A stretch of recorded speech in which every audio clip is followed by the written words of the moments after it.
Donc bonsoir à toutes et à toutes les personnes qui regarderont peut-être en partie cette vidéo pour, qui est dédiée à la proposition que je fais cet été et même au-delà parce que je pense qu'on va être en résonance avec les énergies du moment, de cette arrivée de l'été qui s'annonce à son rythme, mais qui s'annonce. Et je vais vous demander, si vous êtes OK, de peut-être, vous présenter, succinctement, de partager votre prénom, même si on le voit sur la vignette, de dire où vous êtes géographiquement, qu'on puisse se situer les uns les autres et de partager aussi une gratitude, quelque chose, qui vous voilà, qui vous a fait du plaisir aujourd'hui ou qui vous revient là, dans l'instant. Est-ce que Claude, tu veux démarrer?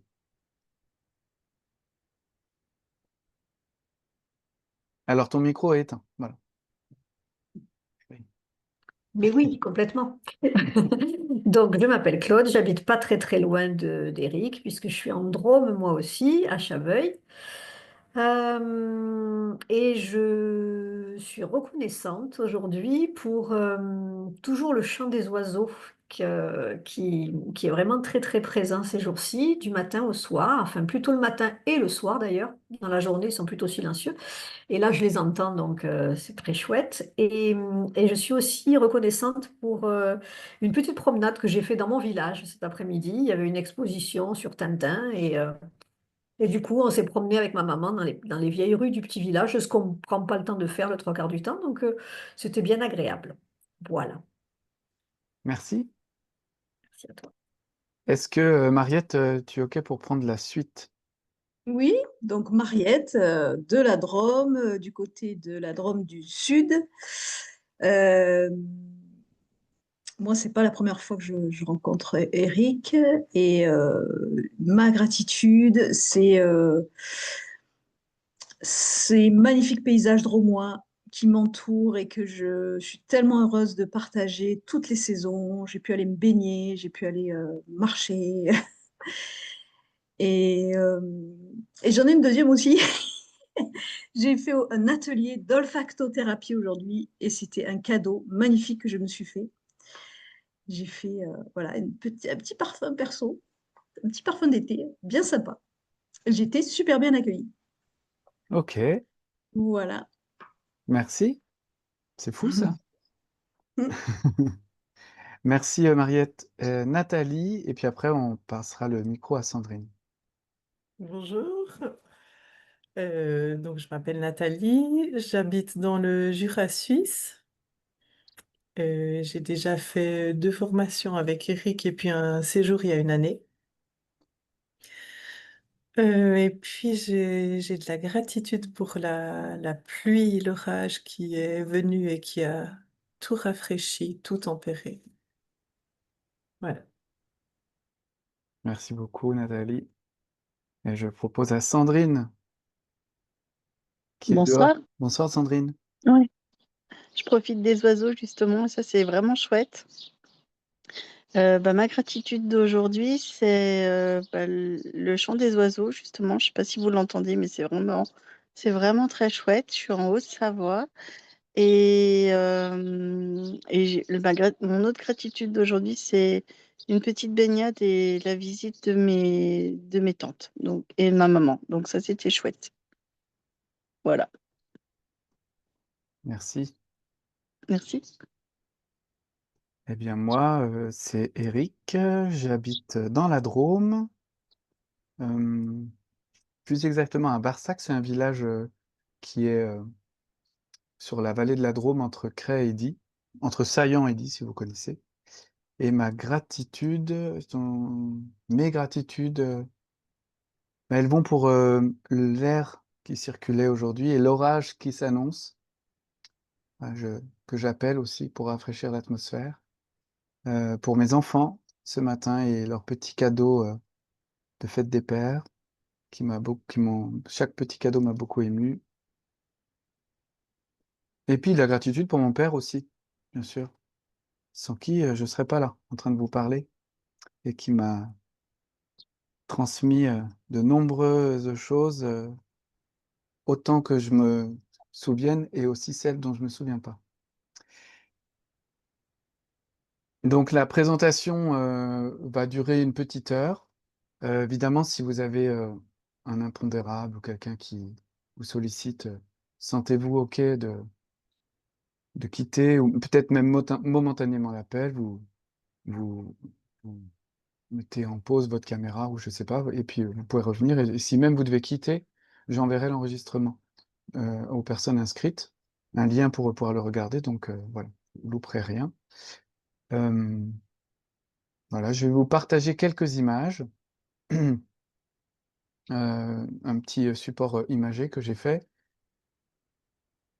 pour que ce moment entre deux espaces là qu'on est en train de vivre, on est sur la fin du printemps depuis un petit moment, le début de l'été, entre l'envie de se poser et l'élan de se projeter. J'espère que je vais réussir à vous faire sentir ce que le chant du merle est. Je, je dirais qu'il est plus qu'un programme, qu'il est comme un espace de résonance. Peut-être que ça vous parlera. Peut-être que c'est pas pour maintenant, mais vous saurez si c'est vivant pour vous. Donc je vous propose cette traversée avec un peu d'histoire, un peu de vécu, un peu d'écoute, et puis je répondrai à vos questions à la fin.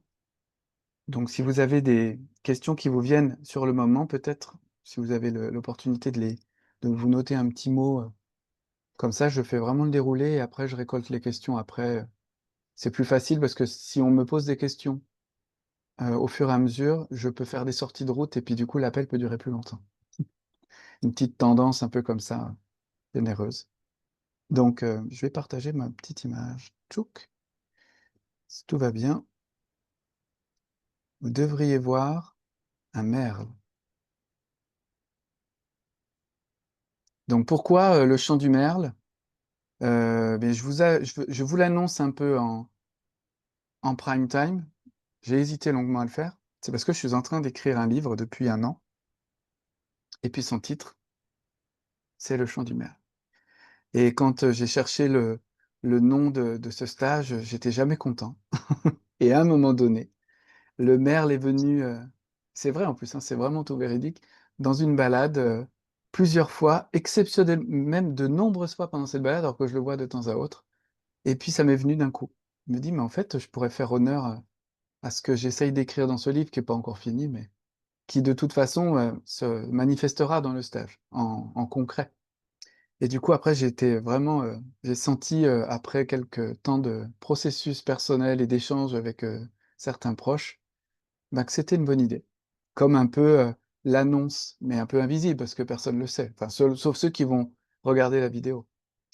Et ce chant du maire, c'est le fruit du coup d'un long chemin aussi initiatique que je vis en lien avec la nature et la pratique du miroitement de l'âme. Et ce stage en juillet, ça va être une porte d'entrée concrète dans ce cheminement pour chacun des participants et des participantes à leur manière. Donc ça m'a semblé naturel de donner le nom du livre un peu avant l'heure.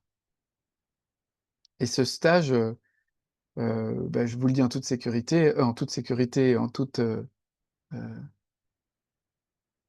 comment dire, authenticité, il a le même nom que le livre, mais c'est évidemment pas le contenu entier du livre.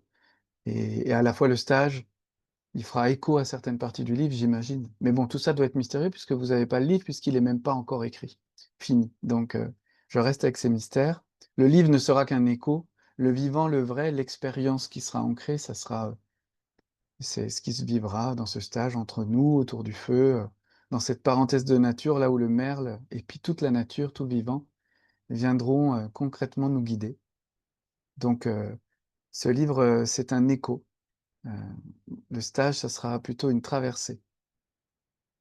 Et j'ai choisi le merle parce que c'est un grand messager, un messager des passages, des portes. Et il chante là où quelque chose s'apprête à changer. Dans la nature, si vous l'avez déjà observé, vous savez, on le voit chanter gaiement le matin ou le soir, là, son territoire. Mais quand il passe très vite, je ne sais pas si vous avez déjà vu ce vol caractéristique, là, il passe comme une balle de fusil. D'ailleurs, en anglais, c'est le nom qu'on lui donne à ce vol, en chantant très fort. Et en général, c'est qu'il y a eu un changement, ou qu'il y a un changement qui s'opère. En principe, pour le merle, c'est qu'il y a un prédateur ou quelque chose qui le dérange. Donc, mais ça donne un indice sur quelque chose qui est dans le paysage. Donc ce stage est né d'un chant entendu, comme je vous disais, celui du merle, au lever du jour, quand tout semble silencieux. Et il m'a ramené à mes souvenirs d'enfance quand j'étais en pleine nature, mais aussi à tous les instants plus déroutants quand j'habitais en ville, quand son chant il résonnait au pied des immeubles. Et comme s'il me disait que je sois dans la nature ou en ville, ne t'inquiète pas, je suis là. Mais même quand moi, au fond de moi, je croyais avoir perdu ce lien, il était là. Donc pour moi, le merle, c'est vraiment un messager aussi d'une réconciliation, d'une réconciliation de plusieurs parts en nous. Celles qui sont attachées à nos racines, très connectées à la nature, puis celles plus modernes, qui nous disent que c'est quand même agréable, l'ère moderne, même s'il y a des choses qui nous stressent. Et c'est vraiment, il est là, lui, dans les deux espaces. Il a cette part en nous d'ancrage, de racine, de présence au vivant, et puis celle qu'il vit aujourd'hui dans la modernité, dans cette densité que nous vivons tous.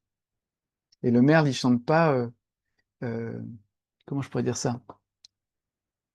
Le merle, il peut il peut me dire que nous sommes déjà reliés à la nature, même dans les villes, même quand on en doute. Le point, c'est justement ça l'objet du stage, c'est de se relier à la nature de façon vivante, sensorielle, perceptuelle, mais après de prendre conscience de ce que la nature nous offre comme miroir, pour nous-mêmes. Et c'est un miroir qui nous parle, qui nous enseigne, qui nous transforme à chaque instant. En tout cas, moi, c'est ma grande croyance. Et pour moi, son chant, Homer, c'est un appel, un passage, une porte, comme je vous disais, une manière, comment je pourrais dire, une manière de dire que nous sommes prêts à renaître à chaque instant grâce au vivant qui est autour de nous. Et là, l'été, le solstice qui arrive, ça parle exactement de la même chose, mais version un peu plus costaude que le merle. Le merle, c'est quand même un peu plus doux que le solstice. Donc, ce qu'on va vivre pendant ce stage, pendant donc 6 jours et 5 nuits, on va pas vraiment, enfin, moi j'aurai un programme, mais il y a des gens qui me demandent, c'est quoi le programme? Et là, je leur dis, les magiciens, ils donnent pas tout leur tour là, on peut juste donner des titres, heu, et loin de moi l'idée de me comparer à un magicien, mais je peux juste donner ce que j'ai donné dans la communication. Donc, ce que je peux dire là, on va, traverser des expériences, des paysages, heu, des partages, des parts de soi, des liens multiples et vivants. On va être, dans une sorte de parenthèse, dédiée où, on sera quand même éloigné de notre quotidien, mais on sera, plongés ensemble, où le vivant nous montre sa force et son soutien, sa subtilité, son son pouvoir de transformation. Et comment ça va se faire? Ça, ben, par des pratiques, de connexion profonde à la nature, inspirées de mon expérience, du modèle des Eight Shields, auquel ça me semblait important que je rende hommage ce soir. Donc qui nous permet de vivre des expériences en pleine nature, de stimuler notre enfant et notre adolescent intérieur là, qui des fois, ont besoin de vivre encore des petites expériences. Mais c'est pas le but unique de vivre des expériences. Il y aura de tout, ça on verra aussi en direct. On aura évidemment ce feu qui nous rassemble, qui sera présent. On aura aussi une pratique, qui est chère à mon cœur et qui s'appelle le miroitement de l'âme, qui est une pratique, relationnelle, heu, douce et en même temps très puissante, qui soutient chacun, dans son cheminement intérieur. Donc on vivra des rituels, des veillées, des temps de silence ensemble, seuls, des temps en solitude donc, des chants, des expériences ludiques, parce que le jeu, c'est un espace qui ouvre aussi, notre élan, qui ouvre notre âme. Et ce stage, du coup, ce sera pas vraiment un enfin, ça c'est pas vraiment un espace où l'on vient chercher quelque chose. C'est plutôt, alors C'est plutôt pour moi un espace où on vient se rencontrer avec le plus d'authenticité possible.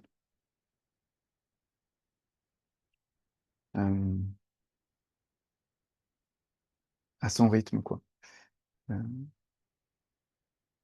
Et la connexion au vivant qu'on va vivre, elle y sera douce, loin des épreuves du côté survie. Je ne sais pas si vous connaissez ce genre de proposition. Il y a des propositions comme ça pour des personnes qui ont besoin de vivre des expériences un peu, on va dire, très éloignées de leur zone de confort. C'est un besoin qu'elles ressentent très très fort et qui est très respectable. Mais moi, je vous amènerai. Si vous avez besoin de ça, vous me le direz dans un mail et je vous proposerai des contacts avec des personnes qui peuvent vous soutenir dans ces traversées inconfortables. Pour moi, ce qui est vraiment important, c'est que chacun jauge le seuil de confort. C'est pour ça que dans le lieu, d'ailleurs, il y a la possibilité de dormir en hébergement en dur, ben, dans le même espace où tu as vécu un stage, Claude. Donc, tu pourras témoigner de son confort qui est rustique mais très correct. C'est une maison forestière au cœur de la forêt. Enfin, moi, j'adore. Mais moi, je suis pas objectif, c'est moi qui propose le stage. Mais du coup, pourquoi je disais ça? Parce que l'idée, c'est de temps en temps, peut-être sortir un poil de sa zone de confort pour vivre un espace comme on le sent, euh, un peu exigeant, on va dire, pour notre système. Ça peut être pour notre tête, pour notre cœur ou pour notre corps. Mais surtout, quand on reste dans un état de survie, on s'éloigne du chemin de conscience. Et moi, ça, je ne le souhaite pas.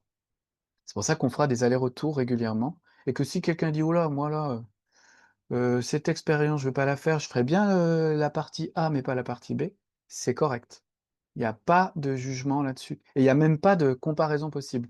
J- J'aimerais un jour proposer des stages où il y a même des champions de la survie, là, pour que des personnes qui veuillent vraiment aller dans l'expérience très forte puissent venir, parce que je suis sûr qu'ils reviendront aussi avec des cadeaux.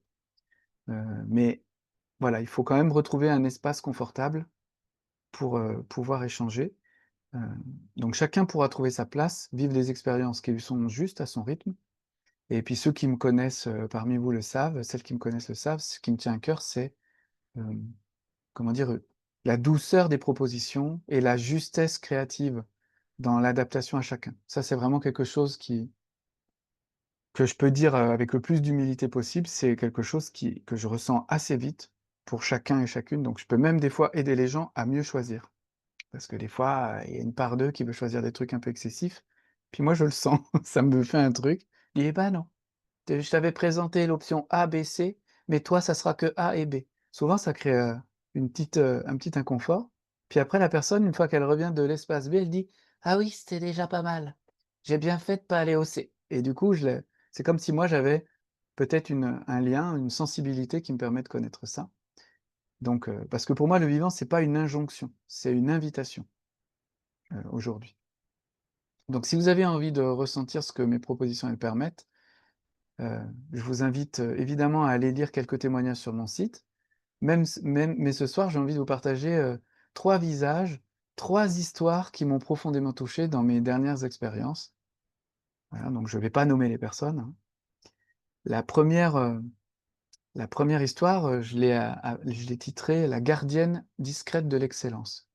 C'était une femme qui est venue vivre un grand plongeon à mes côtés, et elle avait ce feu très doux en elle. Vous savez, un désir profond de transmettre au mieux qu'elle puisse tout autour d'elle, tout le temps. Mais elle portait en elle une si grande humilité, si forte, qu'elle se dénigrait à chaque fois qu'elle ouvrait la bouche. Elle disait un truc sublime, puis après elle disait ouais, mais non, ça doit être nul, genre, je peux même pas l'imiter.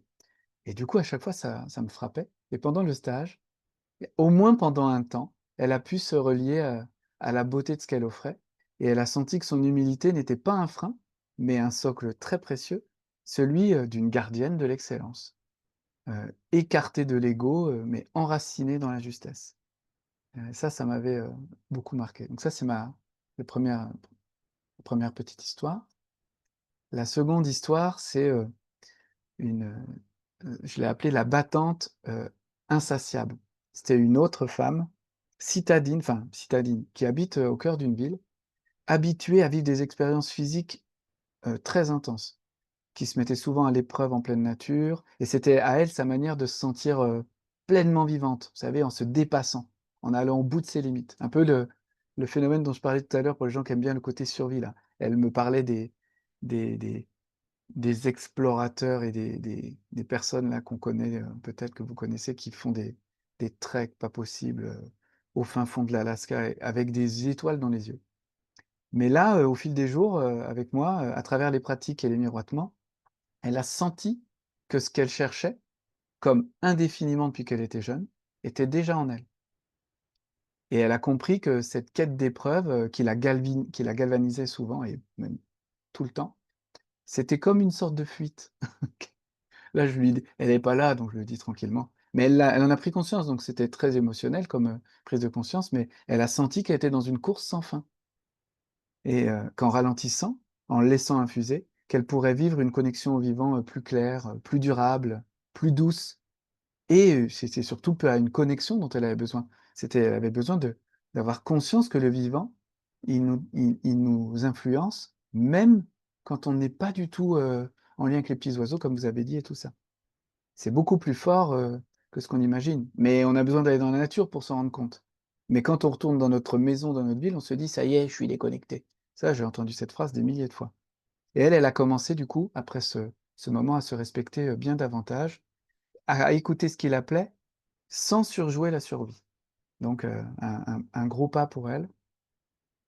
Enfin, ma dernière petite histoire, c'est la conteuse blessée qui se racontait enfin. Donc, là, c'était une femme, une conteuse professionnelle, vraiment avec une voix magnifique, un vrai talent, d'oratrice et qui racontait encore et encore et encore et encore pour les autres, tout le temps pour les autres. Mais derrière, ces contes, il y avait des mémoires, douloureuses, bien cachées et pendant un stage avec moi, elle a senti, puisqu'elle s'est autorisée à conter une histoire qui lui appartenait, qu'elle n'avait jamais fait de toute sa vie et elle a senti que cette expression pouvait guérir une part d'elle, que ça pouvait aussi prendre soin d'elle. Elle a osé, du coup, ne plus cacher ses blessures derrière tout un tas de masques et là, ses récits ont changé de densité. En parlant depuis, ses failles, en toute confiance, elle offrait des lumières encore plus vraies qu'avant et elle devenait elle-même plus entière, plus libre, plus lumineuse d'une certaine façon. Donc ces 3 histoires, singulières, mais ce qu'elles révèlent pour moi, c'est que dans le chant du maire, dans cette expérience estivale que je vais proposer, on n'ajoute rien à soi. On sublime les choses qui sont déjà là, en nous, on les libère. Des couches, des peurs, des pressions, des masques, des enthousiasmes, pour se retrouver, comme plus vivant, plus équilibré, plus juste. Alors ça fait un peu c'est on dirait que c'est un pari un peu, audacieux, mais j'ai un peu d'expérience et chacun va le vivre à sa mesure. Personne va revenir là complètement transformé, mais il y a un effet quand même.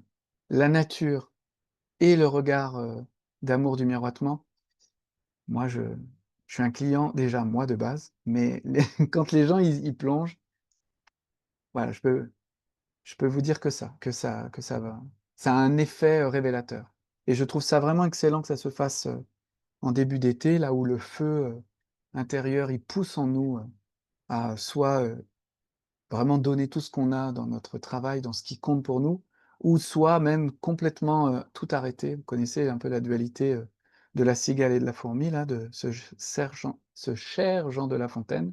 Bah, on a ces 2 parts en nous et si on choisit que l'une ou que l'autre, bah, il y a une part il y a une autre part qui est triste. Donc l'idée, c'est de trouver cet équilibre et c'est vraiment, je l'avais pas fait exprès en choisissant les dates, puis quand j'y ai pensé, je me dis: «C'est quand même pas mal, c'est le début de l'été, c'est vraiment pas mal». Un petit zoom sur les aspects techniques, pratiques, comme ça, on aura abordé un peu tout. Le stage se déroule donc dans un lieu, que moi je trouve magnifique et inspirant. C'est, alors attendez, j'ai une photo pour ça normalement, j'en ai plusieurs. C'est, la maison forestière du Grand Viopi, qui est nichée au cœur d'un vallon, à Barsac, dans le village où je vis, mais bon, vraiment excentré de là où j'habite, au bout d'une piste, sous des arbres majestueux et à la confluence de plusieurs sources et de cours d'eau. C'est un lieu historique, et bucolique. Donc il y a une empreinte humaine, mais la nature est très présente. Entourée de clairières, de sentiers d'animaux, de collines provençales qui permettent de prendre de la hauteur ou de rester à l'ombre des arbres et puis d'observer ces collines calcaires de la Drôme si belles. Il y a les chants d'oiseaux qui sont presque permanents. Les nuits sont bien étoilées, comme rarement, notamment quand on navigue près des centres urbains. Alors là, il y a un petit cours d'eau, mais il est minuscule, hein. Imaginez pas que c'est une rivière dans laquelle on peut faire des plongeons. J'aimerais trouver un espace où on a ça, mais trouver l'espace avec cours d'eau et la maison forestière, j'ai pas trouvé encore. Mais il y a quand même de l'eau. Elle est présente. Et en ce moment, elle n'est pas à sec, à sec. Ouais. Il y a les animaux, bien sûr, qui sont présents. Et c'est un lieu que je connais quand même bien maintenant, qui se trouve dans le village où je vis, comme je vous disais, dans la nature où moi je vais chaque jour et chaque semaine. Donc en fait, je réalise, parce que je faisais pas mal de stages dans plein de lieux différents, que c'est intéressant aussi que moi je sois vraiment dans un espace que je connais, ou en tout cas que je côtoie au quotidien. J'ai l'impression, en tout cas pour moi, d'être plus à l'aise, encore plus sensible aux bonnes propositions, au bon moment. Et ce que nous vivrons là, du coup, ça ne sera pas un enchaînement d'ateliers, comme je vous disais, hein. Ça sera une succession d'expériences, tantôt collectives, tantôt solitaires. Chacune aura la possibilité de déposer son histoire, d'en refléter, pardon, la beauté singulière à travers le regard des autres, notamment grâce à la pratique du miroitement. Nous prendrons le temps de vivre aussi, d'explorer, de goûter, chacun à son rythme. Et chacun sera invité aussi à prendre la responsabilité de ses besoins, de ses états, de ses limites. Moi, j'apporterai une guidance, mais rien ne sera obligatoire, tout restera proposition, comme je vous disais tout à l'heure. Donc j'ai cette conviction quand même forte et intime que parfois, lorsqu'on ne vit pas une expérience proposée, c'est qu'une autre, plus juste pour nous, va se présenter. Et elle a autant de valeur à mes yeux. Donc on sera un groupe, enfin je cherche à ce qu'on soit un groupe hétérogène, petit groupe, ça n'ira pas au-delà de 10 personnes. Enfin, franchement, si on est 10, plus moi 11, ça serait... je crois que le logement, enfin le site en lui-même, je crois il est conçu pour héberger 15 personnes max, et moi je n'irai pas jusqu'à 15. Je pense pas. Bon, déjà, pour qu'il y ait 15 inscrits, il faudrait que le stage soit un peu plus connu. Je pense, mais voilà. Ça, c'est pour vous dire que je tiens à ce que ce soit un petit groupe. Le stage où on était avec Claude, c'était 4 personnes, je crois. Bon, j'espère qu'on sera un tout petit peu plus, parce que 4, c'est vraiment tout petit, mais en même temps, bon, c'est quand même intéressant d'être dans un petit groupe pour vraiment prendre le temps et moins se faire envahir par un esprit du groupe un peu plus agité.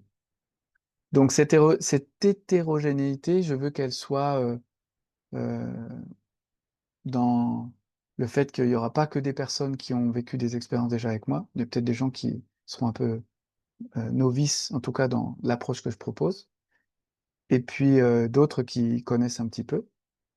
Et ça sera une richesse pour moi, cette hétérogénéité, parce qu'elle va créer un champ fertile, vivant. Donc ma posture dans ce stage, comme je disais, c'est d'apporter une guidance, d'être comme une sorte de gardien, un veilleur.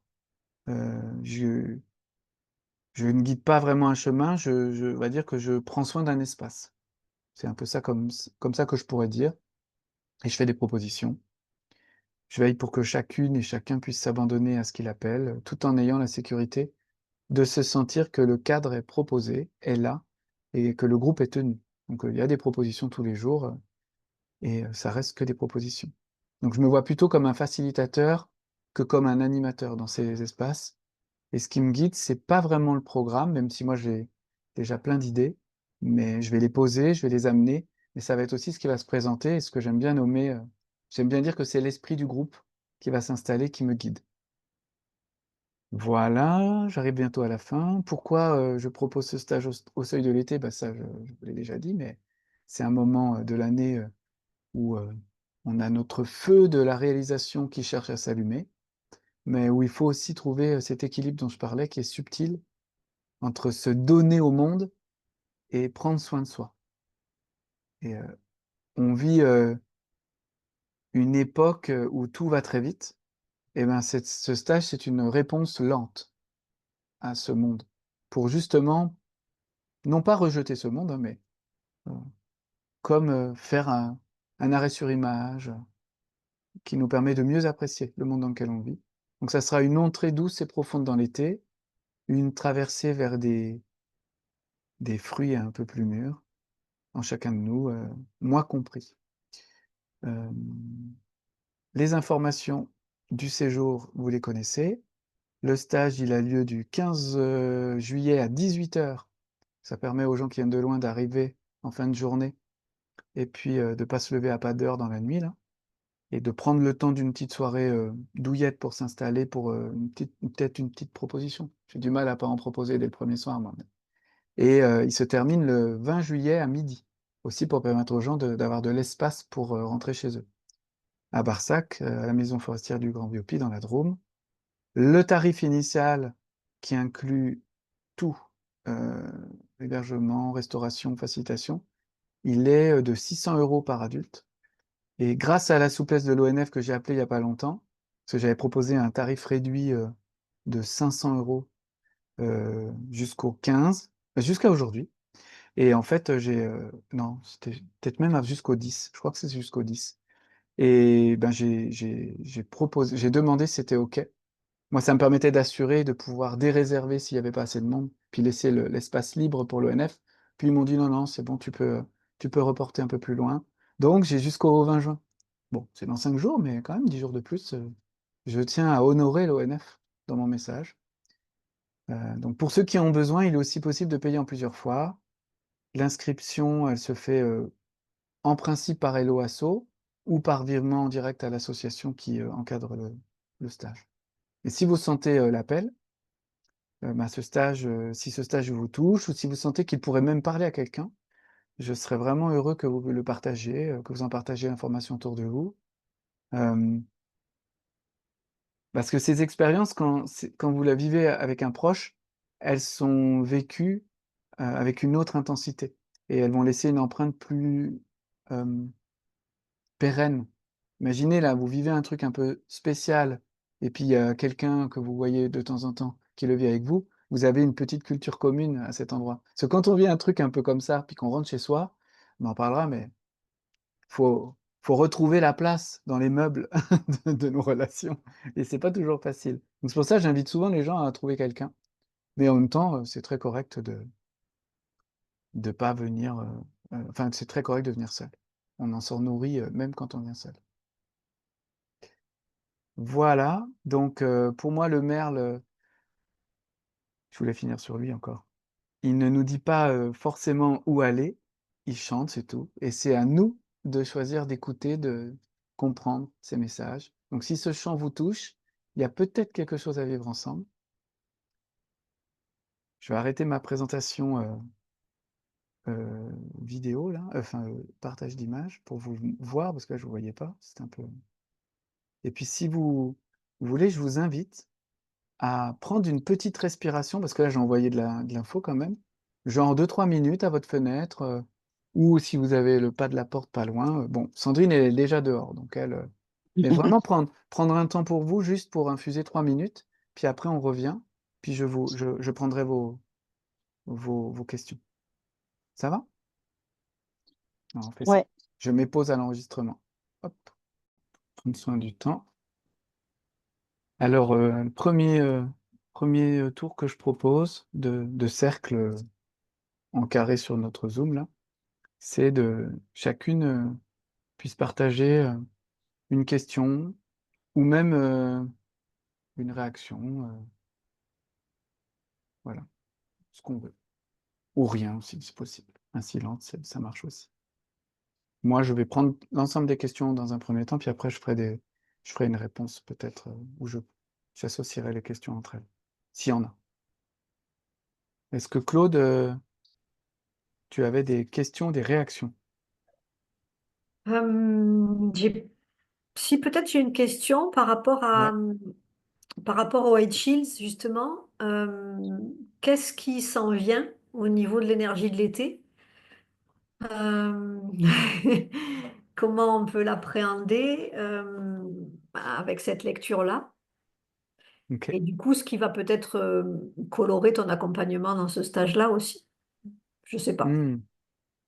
Est-ce Comment que ça c'est va ça qui colorer vient? le... Ouais, Ouais, ouais. Voilà. Et non, j'ai pas d'autres questions. Moi non plus, je pense pas pouvoir partager ce stage, malheureusement, même si j'ai beaucoup aimé ce lieu. Euh, mais voilà, ok. Je prends ta question. Merci, Claude. je t'en prie. Est-ce que Mariette, tu as aussi une question ou une réaction, ou Oui, quelque chose que tu veux partager? Oui. oui. Déjà, je veux te dire que ta présentation est magnifique. Ah, merci. Ça fait rêver, ça donne envie. Je trouve que t'es assez fort hein, pour ça. Les belles images, les belles paroles, j'adore. Avec ce merle qui nous suit là, super. Écoute, moi j'adore tout ça, ça me parle. C'est vraiment dans le chemin que je traverse aujourd'hui. Je suis pas très sûre de pouvoir venir parce que je suis en pleine saison de boulot dans l'animation socioculturelle. Ah, oui, oui. C'est les grosses saisons, mais je me demandais si tu refaisais en automne, si le merle il avait une suite. Euh, je pense pas que... Non, enfin, je répondrai après, mais ouais. Ok. En Et automne, puis, ok. et puis une chose assez incroyable, dans mes pérégrinations du jour, il m'est venu la cigale et la fourmi. Ah ouais. Et je me suis dit, mais moi, je suis qui? Je trouve génial. Et j'ai pas trouvé de réponse. Donc, Ok. tu vois, le fait de dire qu'on est les deux, j'ai trouvé ça génial.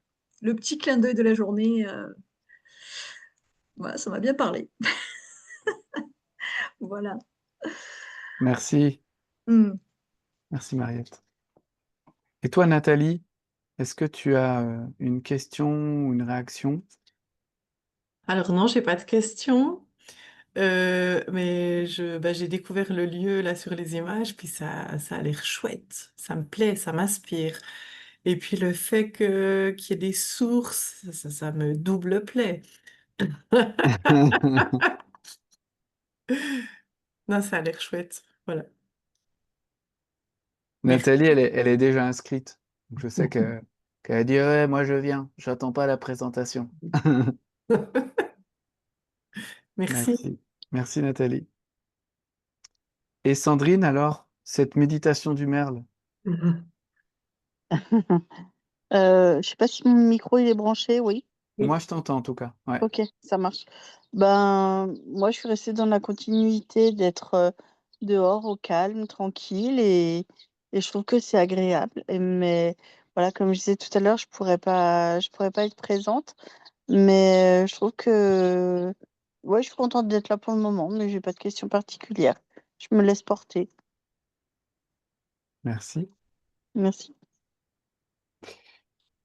Je vais répondre à la question de Claude sur l'énergie de l'été. Dans la roue médecine là, des peuples racines, l'été, c'est connecté à l'énergie du sud. Et souvent, les gens, ils l'associent au feu, parce qu'il fait chaud. Puis parce qu'il y a notre côté, il y a un côté très solaire à cette saison, et donc un peu brûlant. Mais bon, le feu, on peut le trouver dans toutes les saisons, donc c'est un, il a un petit côté piégeux comme ça. C'est donc c'est pas dans le Heichis, ça serait ça, que je pourrais dire. Donc ça se manifeste, pour le dire vraiment simplement, dans une écoute profonde de soi, le Heichis. Donc de soi, là, j'interprète avec le, le stage, mais c'est vraiment ça, une écoute profonde, une concentration.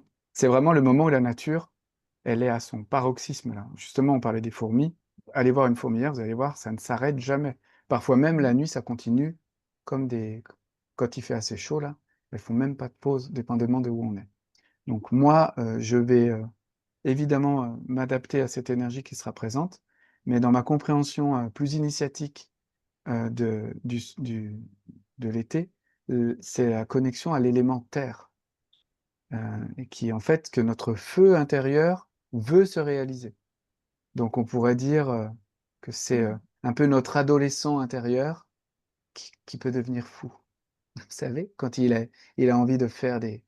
Vous voyez l'adolescence, là? Je veux et c'est tout. Mu par un désir ouais, qu'on ne peut pas éteindre. Mais quand on travaille sur la conscience, on sait qu'il y a cette force-là qui nous pousse, dépendamment, peu importe notre âge, et que justement, je fais le lien avec la cigale et la fourmi de Mariette, bah, il faut trouver un peu l'équilibre. La cigale, c'est vraiment l'instant présent, je vibre, je chante, j'offre mon chant comme ça à tout le monde. Et la fourmi, c'est la travailleuse acharnée qui, les deux ont leur beauté parce que c'est le moment de se réaliser. Donc c'est le moment de construire son dôme, d'aller chercher tout un tas de victuailles dans la nature. Et puis on connaît les fourmis, elles ont, elles ont un petit côté chasseuse-cueilleuse, quoi. Elles font tout leur travail tout l'été. Mais dans la fable, à la fin, la fourmi, elle est fermée, quoi. Elle veut pas prêter. Et puis la cigale, elle est, comme on dit Jean de La Fontaine, prise au dépourvu. Elle n'a pas vu le froid arriver. Donc l'idée, c'est vraiment ça. Le symbole, la symbolique initiatique de l'été, c'est à la fois de se révéler sans se cramer, quoi. Donc il faut trouver. On voit dans notre monde, et les gens ils partent en vacances là, genre il y a une tentation assez forte de plus rien faire, tellement on est exténué de notre année, ce qui se comprend. Mais la réalité initiatique, c'est qu'on a, comment dire, assuré la survie. On est sorti de la survie grâce à notre travail. Et là, on doit commencer un autre travail l'été. C'est le travail spirituel. Bon. Et après, ça se manifeste comme chacun peut, hein. Autour d'un barbecue, à la plage, en vacances. Mais oui, parce qu'il y a pas, on peut pas, je veux pas renier ces élans-là. Ils sont nécessaires pour certaines personnes. Mais c'est aussi, du coup, la saison des excès. L'adolescence, on connaît, hein. C'est beau, ça a du jus, mais s'il n'y a pas de cadre, ça fait n'importe quoi. Enfin, ça fait n'importe quoi. Ça va trop loin, voire on connaît cet archétype qui peut amener des fois dans des choses très graves. Donc voilà pour le lien avec la cigale et la fourmi. Ça me paraissait important de faire le lien avec l'énergie de l'été de la roue du vivant. Et puis ça, j'en parle un peu plus conséquemment dans la future lettre des échos du vivant qui sera sur le solstice. Donc je sais que Nathalie et Claude, elles sont abonnées, donc elles vont la voir. Et par rapport à l'automne, j'ai pas du tout programmé de refaire le chant du merle, mais je sais pas encore s'il y aura une autre proposition. Parce que justement, moi j'ai une petite tendance fourmi. Il faut m'arrêter, quoi. Donc quand je vais pas m'arrêter, l'univers m'envoie des petits signes. Doucement, Eric, tu t'énerves. Donc moi je serais plutôt du genre à répondre normalement, mon tempérament, mais Mariette, je connais mon planning jusqu'à décembre. Ça, c'est ma tendance, mais je freine des cas de fer. Et puis, je demande à la communauté de conscience autour de moi de m'aider, parce que tout seul, je me fais attraper par mon feu. Donc, j'ai envie de dire que pour le moment, je ne sais pas encore, mais je saurais. On va dire la première grosse partie de l'été, c'est jusqu'à début août. Après, on commence déjà à descendre dans une autre énergie, si vous vous souvenez de vos vacances estivales.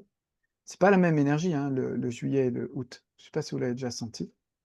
Août, on commence vraiment à redescendre avec des nuits plus fraîches. D'ailleurs, c'est le temps des aoutas, des nuits fraîches et des jours chauds. Ces petites bêtes-là, elles aiment bien. Et du coup, nous, on aime moins parce qu'elles nous rappellent que là, il faut arrêter de faire les fifous dehors, parce qu'on se fait attraper.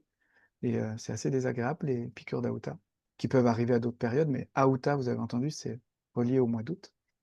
Euh, et donc, dans cette deuxième partie d'été, je pense que on va dire vers la mi-août, je saurai plus ce qui se prévoira à l'automne. Parce que même ce stage, je ne suis pas sûr qu'il ait lieu.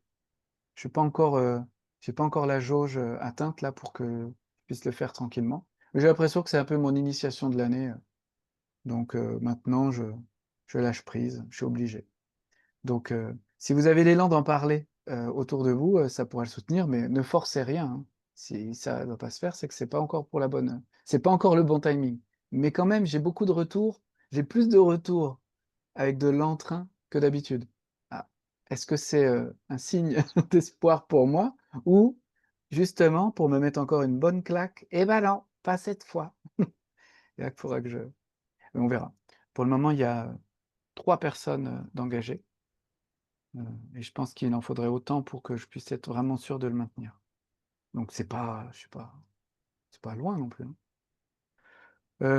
Voilà pour le dire en toute honnêteté. Est-ce que vous avez d'autres questions, d'autres réactions suite à celles que j'ai, suite à mes retours? Peut-être que ça vous a inspiré.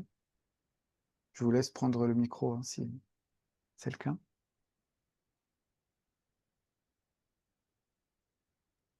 Moi, je veux bien. Oui, merci Mariette. Euh, c'est assez réflexif, mais parce que la vision, c'est déjà réflexif. Mais j'aimerais connaître un petit peu plus ton avis sur la symbolique du feu, surtout dans cette période. Tu nous en as dit pas mal, hein, mais je suis toujours un peu curieuse.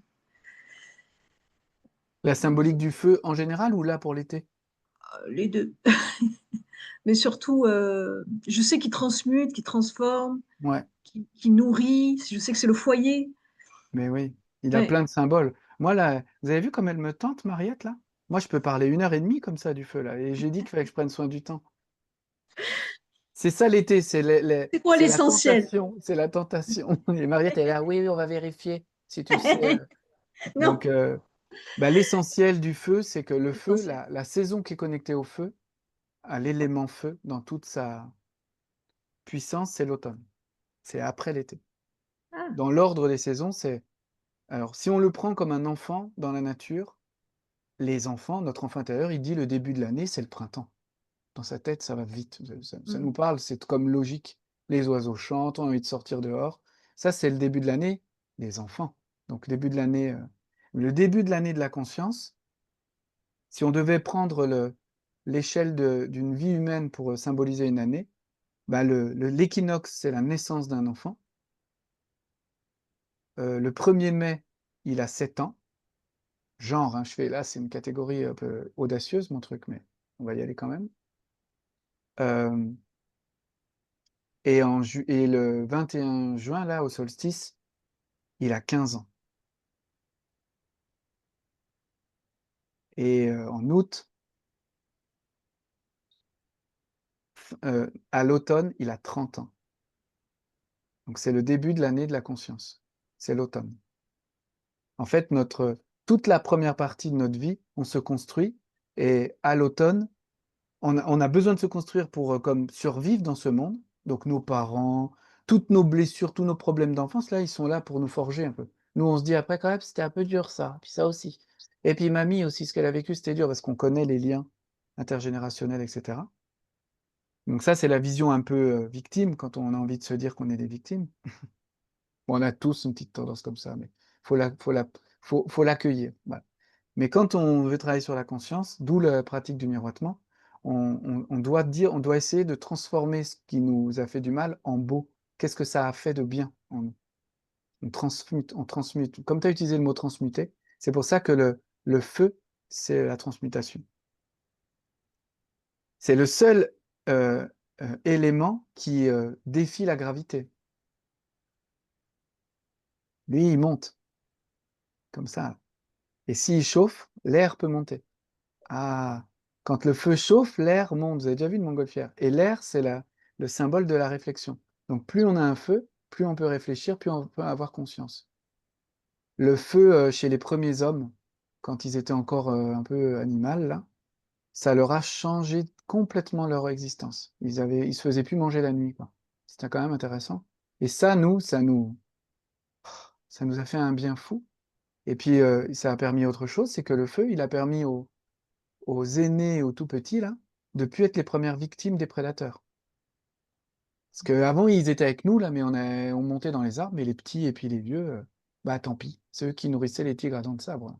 Donc, c'était pas facile ni d'être vieux, ni d'être bébé ou enfant. Donc le feu, à partir du moment où il y a eu le feu, les aînés ont pu garder les enfants autour du feu et leur raconter les histoires et donc leur transmettre. Donc le feu, pour moi, c'est vraiment le symbole de la transmission, de la culture. C'est le début de la culture. D'ailleurs, on le sait, hein, la nature, elle ne sait pas maîtriser le feu. La nature, les singes, même les grands singes, là, les plus proches de nous, là, ils savent pas ça. Et ça ne veut pas dire que les humains, ils savent le maîtriser, hein. Ah bah, ils ont appris 2-3 trucs, mais on voit qu'ils ont encore un petit peu des coups de folie, là. C'est le mythe de Prométhée, quoi. On nous a donné un outil, là, mais vous connaissez l'histoire de Prométhée, là, il a connu euh, un message divin, là, et puis après, il a volé même le message divin, puis après, pour se faire punir, tous les jours, il est attaché à un rocher, c'est dans la mythologie, et il se fait dévorer le cœur par un aigle. Mais ça doit pas être agréable, hein, tous les jours. Dans la tradition chrétienne, on appelle ça l'enfer. Donc, c'est ça. Donc, le feu, c'est ça. La symbolique du feu, c'est... Mais on le retrouve, Mariette, dans toutes les saisons et dans beaucoup de rituels, il est là, mais pas pour les mêmes choses. Par exemple, au solstice, c'est plutôt un feu pour honorer la haute lumière. Le solstice, c'est le moment où la lumière est la plus haute. Et le feu de la Saint-Jean, là, qu'on connaît, le 24 juin, euh, ou l'Ita, chez les Celtes, ils faisaient des grands brasiers aussi en haut des collines, c'est très proche. Mais c'est pas le même feu que le feu de la Saint-Michel à l'entrée de l'automne, où là, on veut transformer, on prend nos graines et on peut mettre nos graines, toutes nos graines dans le feu, on lui dit, donne-nous celles qui vont devoir germer, là. Et toutes celles dont on n'a pas besoin, tu peux les brûler, en faire ce que tu veux. Il nous soutient, quoi. On a une expression pour ça qui s'appelle séparer le bon grain de l'ivraie. C'est-à-dire, on sépare les bonnes graines de celles qu'on veut pour la suite. Donc, voilà, pour moi, le feu, c'est un gros sujet, mais là, il faut que j'aille vers la conclusion. Merci en tout cas. Merci pour ton essentiel. Ouais, Merci. c'était un peu plus que l'essentiel, mais j'ai du mal avec l'essentiel. Moi, je suis pas un spécialiste du nectar, c'est pas mon truc. Je vous propose un dernier tour de cercle où vous allez partager une chose avec laquelle vous repartez. Et puis après, bon, on aura fini. Donc, je vais faire dans le même ordre que d'habitude. Donc, Claude, Euh, avec quoi tu repars? je repars avec le grand Viopi. Avec le grand Viopi. Eh ben ouais, je repars avec ce lieu magnifique qui m'a permis de belles expériences et que j'aimerais bien retrouver à l'occasion. Euh, et ouais, vraiment, je souhaite que tu puisses faire ce stage et que vraiment ces personnes puissent vivre de très très belles choses comme j'ai pu en vivre là sur de feuilles et de plumes. Merci. Merci, ça me touche. Alors, Mariette puis Nathalie. Je repars avec la cigale et la Mhm. fourmi et la douce puissance de la nature.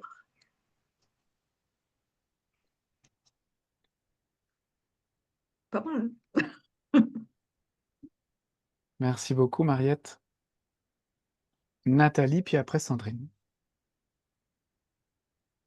Moi, je repars avec une pleine motivation. J'imagine. Hein? Enfin, ça rallume, c'est comme des flammes, tu refais des flammes, tu refais des flammes, tu refais des flammes. Voilà, ça continue. Et puis j'aimais la notion de l'équilibre entre se donner au monde et prendre soin de soi. Ça m'a parlé, Ouais. j'ai dit. Merci beaucoup. Et donc, Sandrine, pour sa méditation du merle. Ça, c'est trop fort, quand même. Ah, j'adore. Je vais le garder, ça. Ah, j'espère. Merci. Alors, bah, de rien, je t'en prie. Moi, ce que je garde, c'est vraiment l'équilibre aussi entre la cigale et la fourmi, parce Hmm. que on s'aperçoit pas qu'on donne tant toute l'année et, prendre un peu soin de soi et autres, ça fait du bien et se reconnecter aussi à ce qui nous dépasse et c'est vraiment important. Voilà. Merci beaucoup. Merci. Bien, moi, ce que je retiens, c'est l'enthousiasme que j'ai ressenti. La méditation du merle, ça, je le retiens parce que je, j'aime bien, en fait. Je me dis, C'est chouette. pourquoi pas, pourquoi pas. C'était comme une méditation un peu guidée. Bon, il y avait des images. Il y a tellement de sortes de méditation, hein. Pourquoi pas en inventer une, la méditation du merle. En tout cas, on est sur un truc. Euh, et puis aussi le, on va dire, comment on dit là? Le teasing de la lettre des échos du vivant sur le solstice, là. J'ai senti vibrer. Si vous connaissez pas Mariette et Sandrine, c'est une lettre Non, que je fais. Je me suis mis ça au printemps, j'ai un nouveau projet. Je fais une lettre mensuelle où je prends un événement traditionnel, populaire ou religieux, et je montre le lien avec les forces du vivant. Donc je fais et une comment on petite... fait pour regarder ça? Alors il y a une petite vidéo sur YouTube de 3-4 minutes accessible à tout le monde, et puis après il y a OK. une lettre de, en général, 15-20 minutes, ou un peu plus longue, qui est accessible. La première, quand on s'inscrit, elle est gratuite, puis après il y a un abonnement pour l'année, mais c'est un abonnement genre à 3 ou 5 euros par mois. Juste parce que, D'accord. voilà. Et OK, bah, c'est cool. je commence à avoir des retours sympas et du coup, ça me, ça m'encourage. Mmh. Puis j'aime bien parce que moi, en le, en le partageant, je prends encore plus conscience aussi. Donc ça me fait du C'est bien. chouette. Donc voilà ce que je retiens et je vous remercie du fond du cœur. Soyez vraiment confiante de ce que vous déciderez. Moi, je vais mettre la vidéo en ligne. Je vais peut-être même prendre des extraits où je présente un peu si j'ai le temps pour continuer de communiquer dessus. Je vais me saisir de l'opportunité que me permet l'ONF d'aller au moins jusqu'au 20 juin pour le tarif bas, là, enfin tarif réduit de 100 euros. Et si vous avez l'élan, vraiment, ça peut soutenir le projet, que vous parliez de cette proposition à vos proches, à vos réseaux. Parce que là, vous l'avez un peu goûté, quoi. Donc revenez vers moi si vous avez envie. Par mail ou par téléphone, tout ça est sur mon site. Et je vous souhaite une belle intégration et une belle suite de toute fin de printemps. Là. Dans 6 jours, ça y est, c'est le grand saut dans l'été. Donc bonne soirée et à bientôt. Merci. À Merci, bientôt. bonne soirée. À Merci Au à bientôt. revoir. toi. Au Merci revoir. beaucoup. Bonne soirée à tous. Au revoir. Au revoir. Au revoir.